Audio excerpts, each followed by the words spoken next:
अध्याय 10। टोटो कुछ खो देता है। कुछ समय के लिए यात्री लगातार अपनी दिशा खो रहे थे, क्योंकि कॉन्टो के खेतों से परे वे फिर से खुद को मोड़ भूमि पर पाते थे, जो उन्हें एक तरफ और फिर दूसरी तरफ घुमाती थी। लेकिन थी शहर को लगातार अपने पीछे रखते हुए साहसी लोग आखिरकार खतरनाक मोड़ भूमि को पार कर गए और एक पथरीले देश में पहुंच गए जहां बिल्कुल भी घास नहीं उगती थी। हालांकि वहां बहुत सारी झाड़ियां थीं, और हालांकि अब लगभग अंधेरा हो चुका था, लड़कियों ने झाड़ियों पर उगने वाले कुछ स्वादिष्ट पीले जामुन देखे, जिनके स्वाद ने उन्हें जितना संभव हो सके उतने जामुन चुनने के लिए प्रेरित किया। जामुन ने कुछ समय के लिए उनकी भूख को कम किया, और जब अब कुछ भी देखने के लिए बहुत अंधेरा हो गया, तो उन्होंने जहां थे वहीं डेरा डाल दिया। तीनों लड़कियां एक कंबल पर लेट गईं, सभी एक पंक्ति में, और जादूगर ने उन्हें दूसरे कंबल से ढक दिया और उन्हें अंदर कर दिया। बटन ब्राइट झाड़ियों की आड़ में रेंग कर चला गया और आधे मिनट में सो गया। जादूगर एक बड़े पत्थर की ओर पीठ करके बैठ गया और आकाश में तारों को देखता रहा और उनके द्वारा किए गए खतरनाक साहसिक कार्य के बारे में गंभीरता से सोचता रहा। सोच रहा था कि क्या वे कभी अपनी प्यारी ओज़मा को फिर से पा सकेंगे। जानवर एक समूह में अकेले लेटे थे, दूसरों से थोड़ी दूरी पर। मैंने अपनी गुर्राहट खो दी है, टोटो ने कहा, जो उस दिन बहुत चुप और शांत था। तुम्हें क्या लगता है कि इसका क्या हुआ? अगर तुमने मुझसे तुम्हारी दहाड़ पर नजर रखने के लिए कहा होता, तो शायद मैं तुम्हें बता पाता, शेर ने नींद में कहा। लेकिन सच कहूं तो टोटो, मुझे लगा कि तुम खुद ही इसका ध्यान रख रहे होगे। अपनी दहाड़ खो देना बहुत बुरी बात है, टोटो ने दुखी होकर अपनी पूंछ हिलाते हुए कहा। क्या होगा अगर तुम अपनी दहाड़ खो दो, शेर? क्या तुम्हें बहुत बुरा नहीं लगेगा? शेर ने जवाब दिया, मेरी दहाड़ मेरे बारे में सबसे भयंकर चीज है। मैं अपने दुश्मनों को इतना डराने के लिए इस पर निर्भर करता हूं कि वे मुझसे लड़ने की हिम्मत न करें। एक बार खच्चर ने कहा, मैं अपनी गर्जना भूल गया था, इसलिए मैं बेत्सी को ये बताने के लिए आवाज नहीं दे पाया कि मुझे भूख लगी है।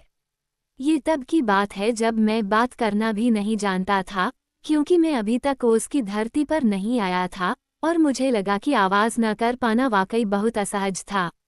अब तुम बहुत शोर मचाते हो, टोटो ने कहा, लेकिन तुम में से किसी ने भी मेरे सवाल का जवाब नहीं दिया, मेरी दहाड़ कहाँ है?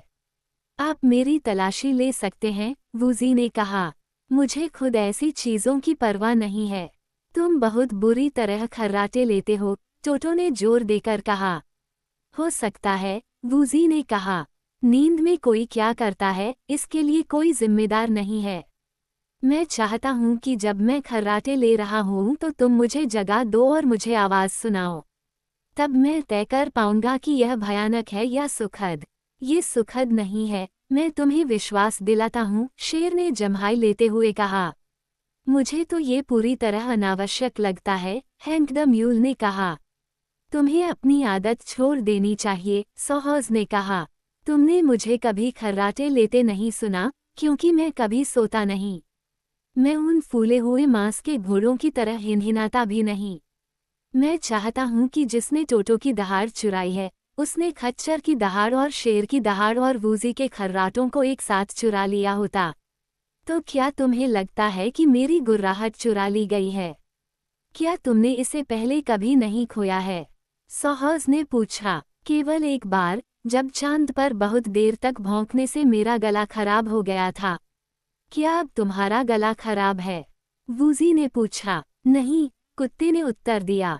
मैं समझ नहीं पा रहा हूँ, हैंक ने कहा, कुत्ते चांद पर क्यों भौंकते हैं?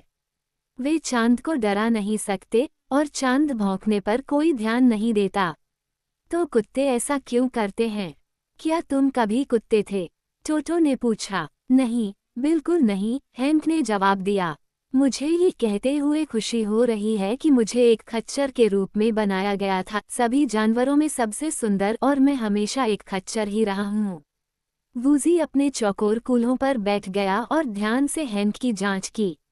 सुंदरता, उसने कहा, स्वाद का मामला होना चाहिए। मैं यह नहीं कहता कि तुम्हारा निर्णय बुरा है, दोस्त हैंक, या कि तुम इतने असभ्य हो कि तुम अहंकारी हो। लेकिन अगर तुम बड़े, लहराते कान और पेंटब्रश जैसी पूंछ और हाथी के खुरों के बराबर बड़े और लंबी गर्दन और इतना पतला शरीर पसंद करते हो कि एक आंख बंद करके पसलियां गिन सके, अगर सुंदरता के बारे में तुम्हारा यही विचार है, हैंक, तो या तो तुम या मैं बहुत गलत हो सकते हैं। तुम्हारे अंदर बहुत सी धारें हैं, खच्चर ने व्यंग्य किया। अगर मैं तुम्हारी तरह चौकोर होता तो मुझे लगता है कि तुम मुझे सुंदर समझती।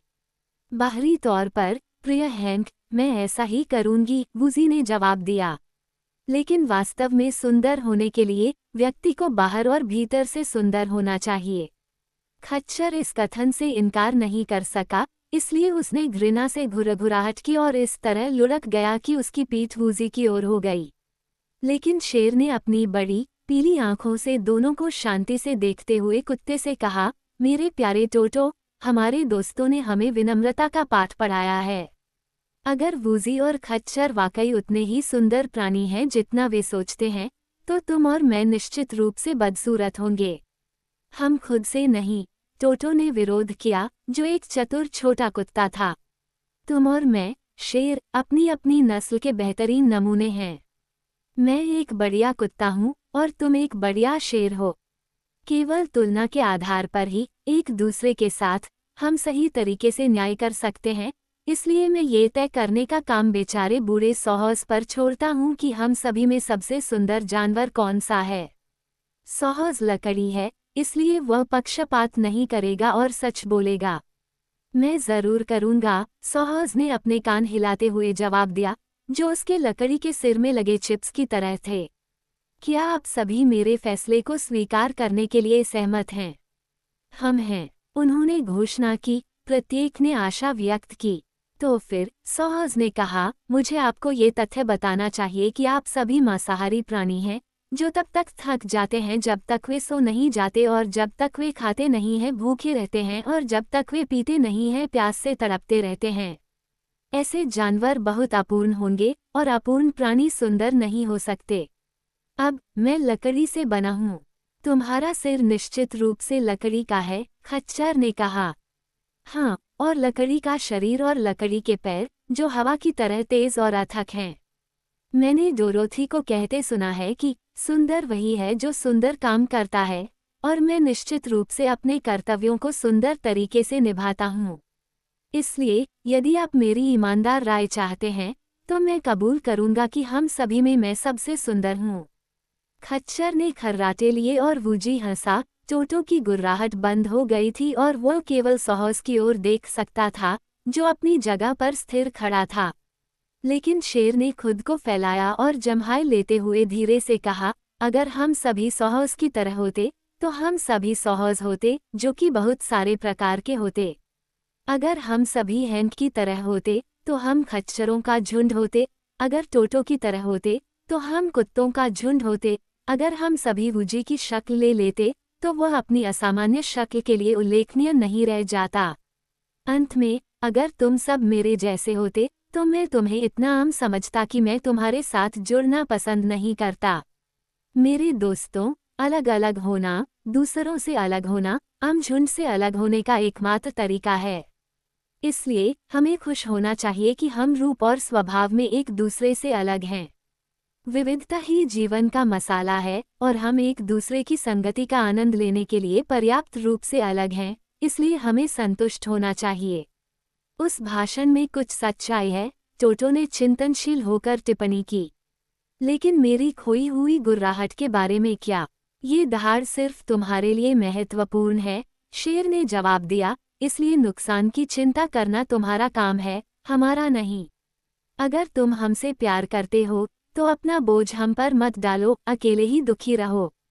अगर उसी व्यक्ति ने मेरी गुर्राहट चुराई है जिसने उज़मा चुराई है, छोटे कुत्ते ने कहा, मुझे उम्मीद है कि हम उसे बहुत जल्द ढूंढ लेंगे और उसे वह सज़ा देंगे जिसके वह हकदार है।